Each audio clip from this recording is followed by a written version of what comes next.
again, so tell many stories. But we're gonna get this one on video this time. All right, well here we go. Well, welcome. Good afternoon. I'm Robert, and this is a project of the Institute of Puerto Rican Culture. The building is a historic monument. It's on the U.S. Federal Register of Historic Places, built in the 1840s. A Spanish military fort, never attacked, never involved in battle. The building was basically used to house the Spanish troops and used as a prison. Never attacked by outside forces, but used to control the inside working population of Vieques, basically to control the slave population and workers in the sugar plantations. So the building, again, was a prison. There were African slaves and other sugarcane workers who rebelled at different moments, protesting for the horrific conditions in the sugar plantations. Political prisoners fighting for Puerto Rican independence against Spain in the 19th century, also jailed in the building. We also had 25 Dominican prisoners of war during the War for Restoration, a war to defend Dominican independence in relation to Spain in the 1860s. They were jailed in this building for several years in that decade, and all died between 1864 and 65 while prisoners in this building. Into the 20th century, after the U.S.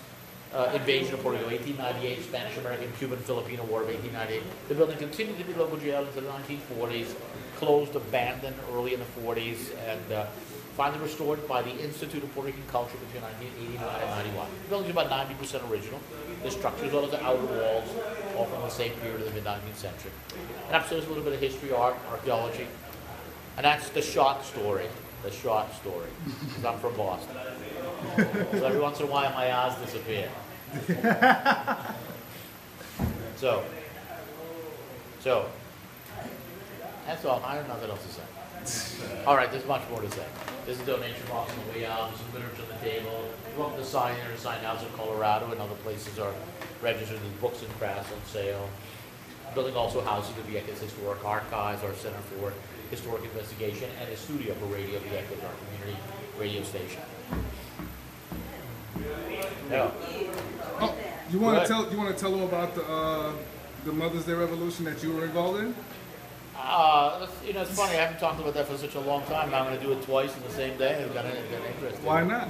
You know, the U.S. Navy bombed Vieques for decades, right? The Navy took over 2/3 of Vieques in the 40s and used it for training practice, and the eastern end was their bombing range, live impactor, and they bombed from jets, ships, tanks, bazookas, mortars, experimented with new weapon systems, invited NATO and other allies to come involved, rented Vieques out to private companies to experiment with new arms. Dropped about 1 trillion pounds of explosives here, according to University of Georgia scientist James Porter. And people protested, you know, continuously. It was a little difficult in the 40s, 50s, even the 60s, 70s, the Cold War. You spoke out against the military, quickly branded a communist, anti-American. But there were many different moments of protest, some with greater or less, effect and support. But there was an interesting moment, Mother's Day. I don't remember the day, I don't remember the year, 1994, I want to say, 4 or 5. And I remember I was here working, and friends of ours, some of the fishermen, one of them called me up and said, look, we've got this situation here in Esperanza. A big, giant Dutch NATO ship had anchored incorrectly just off the coast in Esperanza, where fishermen go, right? And so he said, look, we're organizing a movement here to get that boat out of there. And so I, quickly closed down this building and ran home and got my wet water clothes on and went down to see what the story was and jumped in one of the fishing boats with these guys, to help out and do whatever I could do. And they went out with a horn to talk to the guys in the boat. It's a gigantic boat, like 5 stories, 10 stories high, a gigantic warship. And they're, look, you guys are in the wrong place. This is not the military area. This is a civilian area. You got to get out of these. Actually, the first thing they did was turn a water hose down on us. And so the fishermen went back to shore, talked to what can we do. And the first strategy was to collect as many bottles and cans and fill them with paint, go back out there and start throwing those at the boat. Sort of paint the boat, and maybe that'll make them want to leave. So that was the first reaction. And people went out, did that. And the guys up on the boats, they had people, with long weapons, long arms. Nobody fired at us, but they were right there. And continued with the water hose, pressure hoses. And the fishermen were just very good with boats, so they got in and out of those water hoses without much problem. But then these guys up in the boat started throwing stuff down, like, nuts and bolts and a couple of wrenches here and there. And so some of the fishermen, started throwing stuff back up. I mean, they, opened up their toolboxes and started, throwing back their screwdrivers and whatever else. It was a little bit of a skirmish, and eventually the ship left. But a few days later, the FBI started visiting everybody. They came to our house, and I was home, and these 3 cars stopped in the middle of the road, blocked the road. It was a real scene, a ridiculous scene. And we knew they were coming because one of the other guys on my street, a fisherman, had been visited early in the day. He said, "Bob, they're going to come to your house surely today." So I was home, and I remember sitting on the lawn, and my Rottweiler came down with me, and we sat down and waited. And they showed up, and they made this big scene. The guy gets out and says, "Can we come in?" Come in. I said, "No, you can't come in." And because we knew we've had a lot of dealings with the FBI and the federal police over the many decades of struggles here. And so people are pretty savvy here about their rights and what you can do and can't do. And I said, "Here's my lawyer's phone numbers, and you call them." And I said, "You guys are supposed to be protecting us from these people who are bombing Vieques, and they're doing the wrong things. You're not supposed to be here, terrorizing the community." They didn't care. I mean, they weren't very impressed with my speech. But eventually they left. Nothing happened. They had some great pictures. They showed me a really great picture of our little boat there, with throwing stuff up, and that's a really great picture. And I have a copy of it. Did ask for a copy. They didn't give it. But anyway, so that was my Mother's Day story. And then, there were many, many other moments of intense struggle here. And between '99 and 2003 was the big movement where, literally 1 million people participated. ¿Cómo están ustedes? ¿De dónde vienen? ¿De qué pueblo son ustedes? Ah, Carolina, hace Vieques. Chévere, igual, gracias por la visita. ¿Están escuchando Radio Vieques ustedes? Sí. 90.1 FM. Bueno, muy bien, ¿cómo están? Bueno, vente. Sí, desde niño.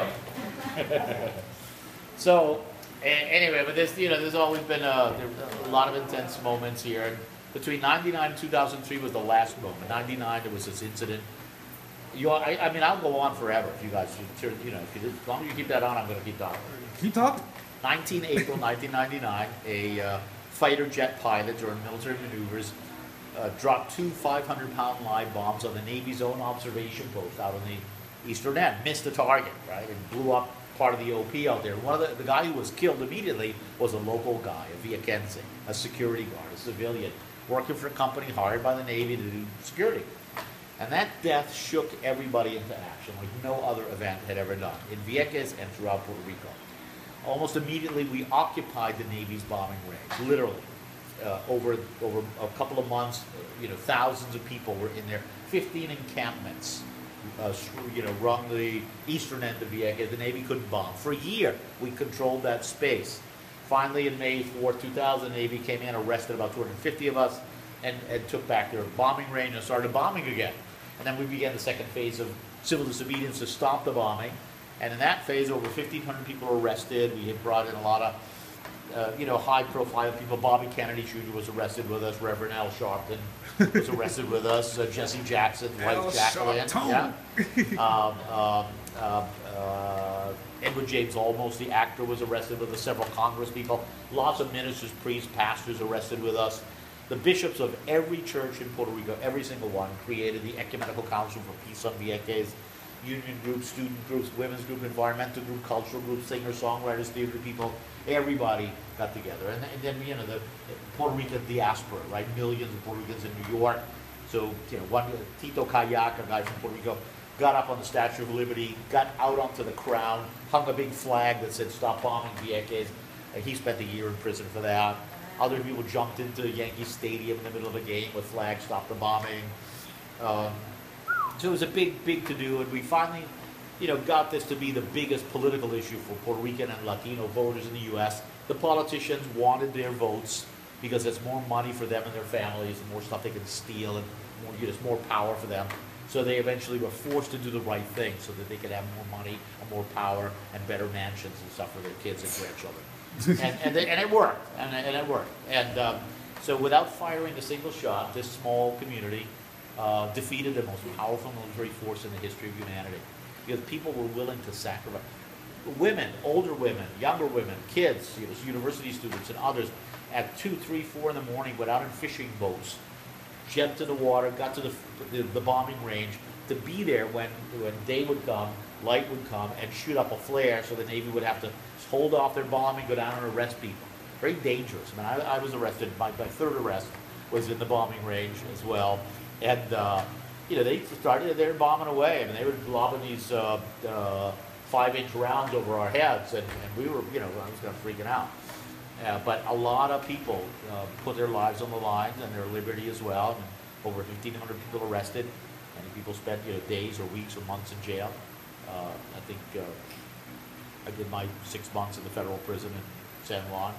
So it was a big, you know, a lot of people made these important sacrifices, and the Navy had no weapon against the love that people feel for Vieques, and that this really powerful spirit of solidarity that runs through the Puerto Rican nation, and that rings Vieques and Culebra as well. And the end. Actually, maybe just the beginning. Powerful, man. Powerful. Thank you. Right. Thank you. And these do not reflect necessarily the views and opinions of the Institute of Puerto Rican Culture. I wish Disclaimer. I wish they did, but they don't. They do